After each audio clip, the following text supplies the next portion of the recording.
Our stage is all set for the post-lunch session keynote. Time to welcome our next Dhurandhar. Let me welcome this brilliant brain tank, Dr. Kumar Iyer. Our next IVASS keynote is on best-in-class AkzoNobel services and sustainability by him.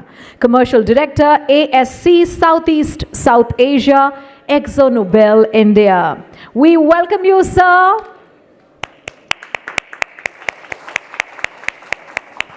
I would like to introduce him once again because some people have joined us post-lunch only.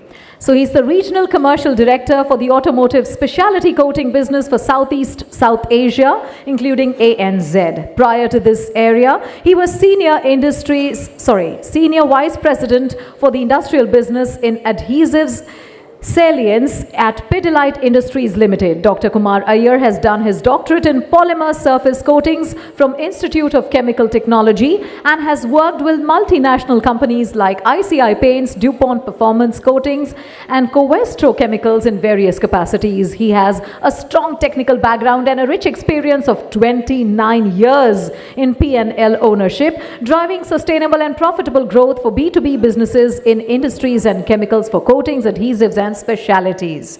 He has a proven record in leading and engaging diverse teams across Asia region to create value and deliver results. We welcome you, and time to give him a very loud round of applause. Over to you, sir. Thank you so much. I hope I'm audible because I'm using a column mic right now to present. So the post-lunch session is a little bit of a drag always because we always end up having a heavy meal and then coming back here. But I'll try to keep the topic as interesting as possible. What I'm going to speak to you in the next 15-20 minutes is largely around sustainability. And sustainability is a very, very important word for all of us to understand. Let me just try and mention to you that what we are going to do now in the next 50 years will actually decide the life on this planet.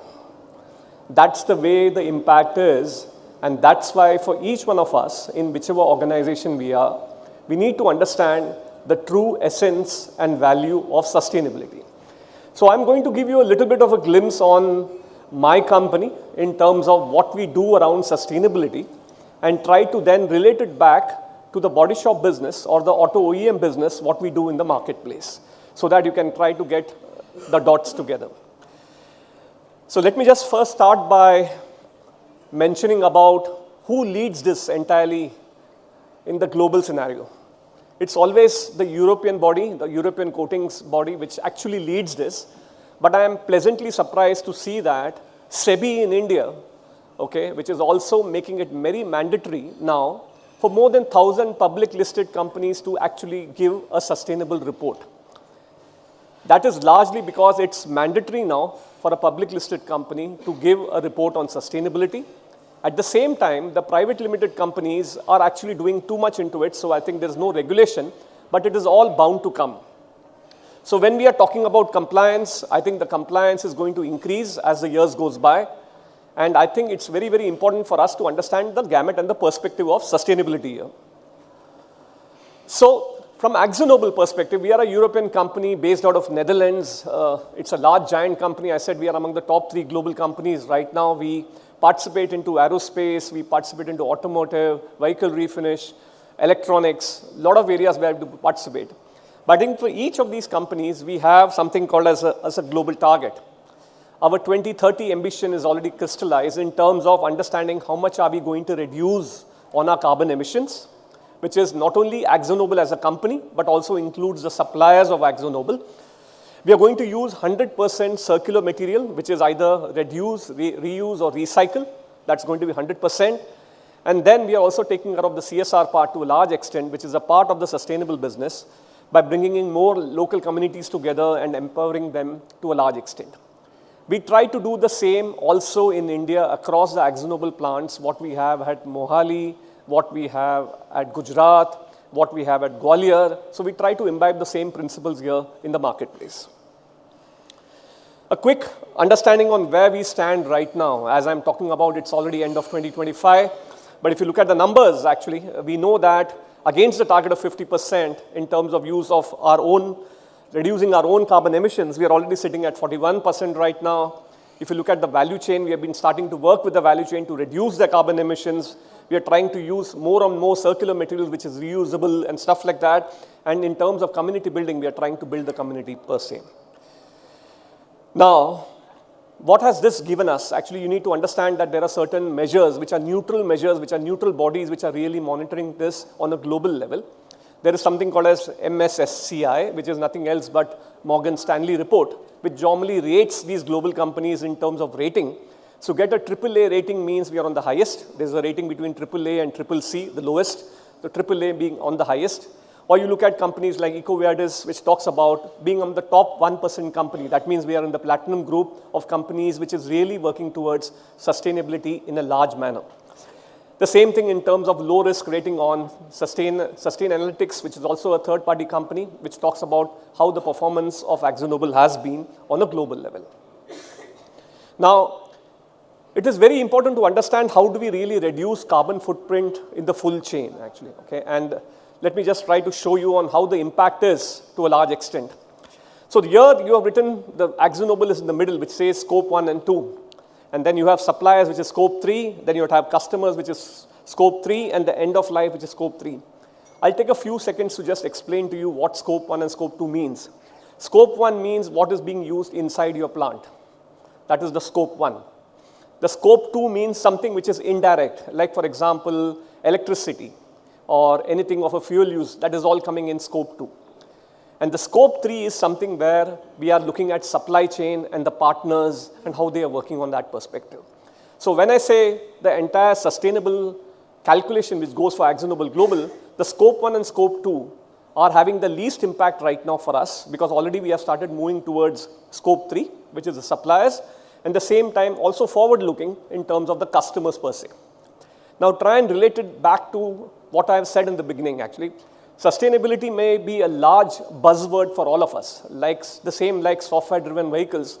But again, this has to be taken seriously by all of us, and it has an effect on the human and the mankind for times to come.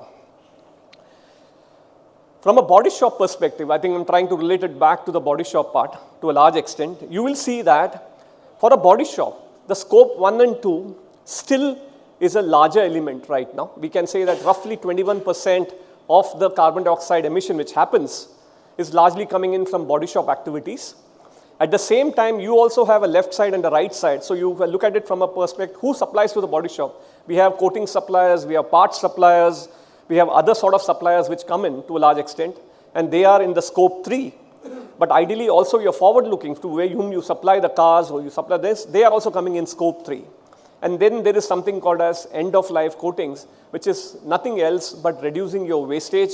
You either recycle, reuse, or dispose it in a very safe manner. That is the end-of-life part of it largely. So where does AkzoNobel come and play in the sustainable part of it? We may be doing regular business with you, but definitely our focus is on reducing carbon dioxide emission because the products which we innovate and develop in our R&D back there is actually designed for us to reduce CO2 emissions in a large way, whether it's a low VOC coating or anything around that part to a large extent. And when you look at a body shop activity, you have different levels of emission drivers which comes out of your body shop right now. And the biggest one for us to address is the energy consumption which happens inside the body shop. Now, we are experts in this line. We have a global team which works on that. And it will be good for us to always come and interact either with the principal OEMs or their dealerships or any other partner for that matter in making this journey more suitable. Because not only are you reducing your energy consumption, you are actually becoming more and more profitable and you are bringing in more and more efficiency in your system. And I'll try and explain that to you a little bit. The same thing goes in when we are talking to an OEM, for example. The same thing, the logic is when you reduce your carbon footprint, you become more efficient and you can reduce your cost. It doesn't mean that you have to increase your cost in any manner. This actually brings in a lot of saving for all of us. So worldwide, most of the companies have started to work on it. Here are some classical examples of insurance companies looking at it in a different perspective, OEMs looking at it in a different perspective. But sustainability is among the rise among all the companies, whether it's a global company, Indian company, or anything for that matter. and it is becoming a collective priority for all of us to address among all the stakeholders. You must be wondering that I am not talking about selling a paint or selling a service right now to you, but ideally what we do, the philosophy of what we do at the marketplace is driven by sustainability as one of the key pillars in the business what we do with all of you. Let me again talk to you about possible future developments. I already talked to you that SEBI is now becoming more and more stronger. They are asking us to give all those reports, almost more than 1,000 public listed company reports, sustainable reports you can see on the net if you want to look at it right now.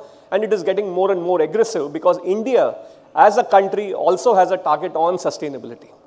And more you will see that the KPIs will start to come either from the OEMs or the insurance companies or the paint suppliers or anybody for that matter, even the parts supplier coming in and playing a larger role on that part. Now, when I talked about this whole chart to you, I talked about body shop for you, okay? I talked about body shop, which is in the scope of your reduction. That means the 1 and 2 is in direct or an indirect control of you to reduce. You can do it wonderfully well if you use the right products, the right solutions, and become more efficient and indirectly save cost. And that cost is nothing else but goes to your bottom line, to your profitability. So let me talk about where does the consumption come in the body shop in terms of CO2 emissions actually, okay? This is a dipstick sort of a study which we did in India, and this is with a specific India context, okay? We don't have the need to heat our buildings up because we are not having extreme temperature zones as the European nations or the US ones. In India, the temperature is more or less controlled. So from a body shop perspective, the largest consumption of your CO2 or the CO2 emissions happens in the curing oven and the drying phase, what you have. A substantial goes also into the spray booths where you use all those compressors and stuff like that which gets consumed. You have lighting, you have HVAC applications which consume. So more or less, this is the pie chart on where your CO2 emissions are. But the principal two big ones for you to address and to look at is nothing else but the oven and drying and the spray booth area, which can be controlled to a large extent. And I'm trying to bring in a little bit of a perspective here on where we offer our solutions and services and how does this impact this particular two angles in this part of presentation. So we have a sustainable repair network. I think I would invite everybody of you to be a part of it. I think we go way beyond than just selling paints, okay? And I think it's the important aspect which OEM partners, distributors, dealers needs to take advantage of. And how do you become more sustainable and more profitable in the near future? Now, when we talk about the sustainable repair network, we talk about reducing time, we're talking about increasing awareness where energy is used, or we even talking about how do we really perform against the target which we gave ourselves in terms of the overall landscape. A little bit on how we go about the entire methodology of doing it. Okay, there is a certain levels which we have. Level 1 is to understand, first of all, where we are. How much of CO2 are we really emitting? And CO2 is a very global index. It's an index which is used all across. So we have measurement tools which measures the amount of CO2 which you emit from your body shop or your dealership. The second step would be on monitoring in terms of how we are using our products, services, and tools. And the third one is how do we really bring about the improvement plan. Now, I think it's an important part, not only from a dealership perspective, but also from an OEM perspective to understand the relevance and the impact of it. Whether you are a tool supplier tomorrow, you are owning a body shop, you have a group of body shops, or you are principally attached to an OEM, sustainability is going to be here for every one of us to adapt. So what we do, we have certain key performance indicators which we look at in terms of each of them, and try to put them into a bucket which talks about how do we really measure the CO2 part. The second part is on the monitoring, on how do we do a certain aspects around repair versus replace. And the third part on how we bring about the whole improvement plan. And this is something which is available as a part of the value-added services which AkzoNobel offers in the marketplace. Unfortunately, it's not so tapped at this moment in India market because we focus on getting to the solution, getting just the paint delivered, and the chapter ends there. But I would just try to bring up the awareness through this particular medium what we have, just as we spoke about software-driven vehicles, that sustainability is also going to be one important aspect for each one of you to consider as we go around in this journey. Now, the way we do that in terms of monitoring your measurements, there are three methodologies what we use largely. Okay?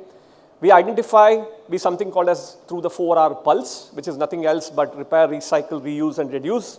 We have the energy pulse, which looks at all the legislative things which are coming in, subsidy options which are coming in, and then the carbon pulse, which talks about the CO2 emissions and energy consumption in place, and driving the reduction from where it is coming on right now. Now, you don't have to break your head so much in understanding this, because if you start using our qualified products, you're already doing some part of it in your particular body shop. So this is not a business promotion, but this is just an awareness for you, to tell you, to make you understand that at the end of the day, being sustainable comes in from within what we have and what we can do to improve our status on a better note. So when we talk about repair, we are talking about repair versus replace. We are talking about smart repair systems. We are talking about waste management systems. We are talking about CO2, energy, water. All these things comes into the 4R pulse, which is the first indicator for us in terms of where we are. Then we talk about the energy pulse in terms of areas where you're really emitting your CO2s right now, which is heating, lighting, pneumatic equipments, what you use, dust extractors, energy calculators, gas meters, and stuff like that which you use right now. Spray booths, which is a big area for us, that is a concern for us right now. And then finally, we talk about the carbon pulse, and then we try and convert everything to a CO2 calculation, because we have a cloud-based system which can capture in terms of your energy consumption and also try and relate it to the CO2 emission part of it. Now, all these are being done as a part of the service what we offer. Now, we have this flagship brand called Sikkens. Now, Sikkens is a 200-year-old brand, okay, which has been into the vehicle refinish market. It's more than 200 years. It's almost 230 years now since the brand was launched in the marketplace. It still continues to rule the market. Why? Because there has been a constant innovation and R&D done to improve on the product. So we are talking about ambient curing technologies. We are talking about UV curing technologies which are coming in right now. We are talking about water-based system, which is now starting to make big inroads into India. We are talking about low temperature curing, ambient temperature curing, clear coats, and we are talking about one-stop gap fillers and stuff like that, which will ease up the whole process of a repair in a more efficient manner than what it is right now. The same thing goes for the second brand, what we also approved by all the OEMs right now, which is Lesinol. What I said about for Sikkens is almost similarly applicable for Lesinol also. So Sikkens and Lesinol is one of the most approved brands which we have globally, with more than 31 OEMs right now. Yeah? In India, there are almost like 18 OEMs which are approved, both Sikkens and Lesinol from that part. What does it really do actually? When you talk about the repair calculator, I try to put in a chart which talks about the product which you use and how much it reduces on your process time. When you reduce on your process time, you actually save money. When you reduce your energy consumption, you actually save money. Whenever you are converting your understanding on how your booth has to operate, if you can cure the clear coat in ambient temperature, use a UV thing and get it sorted out, you are saving money. All this is needed because today morning we spoke about space, we talk about constraints, but we are not ready to upgrade. I think the first important thing is to see that how do we upgrade and bring in more efficient, more energy saving systems, because at the end of the day, what you invest into it is going to give you a return back. And that's the proved one from us, from this perspective. So we have all these clears. We have the hybrid primers. We are talking about the AutoWave, which is a new generation technology. We already come out with AutoWave MM 2.0 right now. So it's a constant innovation, a pipeline of products which is really changing the industry. And that is something important for us to gain advantage of it in India and make it available in India so that all of you can benefit from the same. Yeah. So finally, we also have certain tools, I think very important. Some of the displays are already there. You have those automatic vision, which is kept outside. If you get a time, you can have a look at it. How does it really help you? Because if you start using tools, you will reduce your time. Reduce your time, you will be able to do more number of jobs, reduce your wastage. It is all lead to profitability. Somebody needs to just sit down and do that calculation. And I'm sure that the operations can become more and more profitable. Whether it is in terms of the per-end performance app, which is basically nothing else but monitoring the booth efficiency from perspective. How does it really look standardized there? And the third thing is about the programs, what we have for body shop. You know, somebody spoke about the layout today morning actually, which is Amarbhai from Shaman spoke about that. We have something called as a software-driven thing which can help you put up your layout together in terms of how the body shop operates. What should be the flow, whether you should have a rapid repair booth, whether you should not have, what type of panel comes to you for repair, whether it's 1 to 2 panels or 3 to 4 panels. You need to understand how your market is moving, because nobody comes for a 1 panel repair so easily. If he comes, he has a problem in 2 or 3 panels. That's why he comes for a repair, because he doesn't like the car himself, so he wants to do the repair. So all these attributes which come in is important for us to capture it and try to make programs which are more suitable for your body shop in the way you want it to be done. And finally, we have this Colormatic, which is going to be launched in India in 2026. This is a more advanced software-based system which can match color right up to 30 ml. That means you can go color accurate right up to 30 ml. And this is something like a drop in the ocean, because whenever a painter mixes color to match a panel, he's been waiting, mixing, he adds this tinter, that tinter, keeps on adding till he gets the final color. But when you use something like a Colormatic, your chances of getting right the first time is more than 90%. So that's the advantage of using a tool, and that's how you can relate it to the savings what you get in. So with all these, I just want to tell you that whatever we are doing right now, whether it's just supplying you a paint, actually is driven from an angle of one of the pillars is the sustainability pillar. And why it is important for you from a body shop perspective, definitely I would say that if you adopt the right systems, if you adopt the right tools, you become more efficient, you become more profitable. And sustainability also happens, and you are also contributing to mankind, because the mankind 50 years from now will not cease to exist if he continues to use solvent, continues to use practices which are not in the right part of it. Because when we become more and more efficient, we actually try and do something for the planet also at the same time. So I just want to say, are you in? And I'm happy to take any questions now, later, the way you want to. But I think this is something which all of you need to understand a little bit more better. It's a very short presentation of 20 minutes, but I'm happy to share the expertise. My colleague Vivek is also here, my team is here, trying to show you some of the things outside in the panel display outside, but we'll be happy to talk and consult with any one of you. Thank you so much.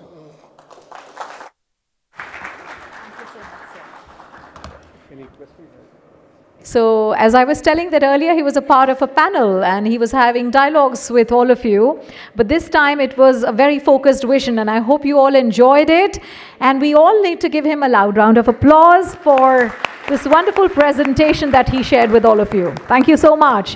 And now may I call representatives of Global Assure along with Shinu here on stage. Can we have someone from Global Assure, please? Welcome, sir. Very quickly, oh my God. This is called the Energy Post Food. Yes, thank you. And please take the center stage, sir.